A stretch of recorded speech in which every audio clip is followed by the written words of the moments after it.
અંગ દજાડતી ગરમી વચ્ચે રાહતના સમાચાર ગરમીમાં આંશિક ઘટાડો થવાની હવામાન વિભાગે વાત કરી છે। હવામાન વિભાગ અનુસાર આવતીકાલથી મહત્તમ તાપમાનમાં 2 થી 3 ડિગ્રીનો ઘટાડો થશે, જો કે સરેરાશ તાપમાન 40 ડિગ્રીથી વધારે જ રહેશે। અમદાવાદ સૌથી ગરમ શહેર રહ્યું હતું। અમદાવાદમાં ગઈકાલે 43.3 ડિગ્રી તાપમાન નોંધાયું, તો રાજકોટમાં 42.7 ડિગ્રી તાપમાન નોંધાયું, ગાંધીનગરમાં 42.6, સુરેન્દ્રનગરમાં 42.5 ડિગ્રી તાપમાન નોંધાયું છે। અમદાવાદમાં 2 દિવસથી પવનની ગતિ બદલાતા લોકોને ગરમીથી થોડી રાહત મળી છે, જો કે તાપમાનનો પારો 40 ડિગ્રીને પાર રહ્યો છે।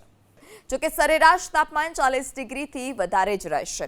અમદાવાદ સૌથી ગરમ શહેર રહ્યું હતું। અમદાવાદમાં ગઈકાલે 43.3 ડિગ્રી તાપમાન નોંધાયું, તો રાજકોટમાં 42.7 ડિગ્રી તાપમાન નોંધાયું, ગાંધીનગરમાં 42.6, સુરેન્દ્રનગરમાં 42.5 ડિગ્રી તાપમાન નોંધાયું છે। અમદાવાદમાં 2 દિવસથી પવનની ગતિ બદલાતા લોકોને ગરમીથી થોડી રાહત મળી છે, જો કે તાપમાનનો પારો 40 ડિગ્રીને પાર રહ્યો છે।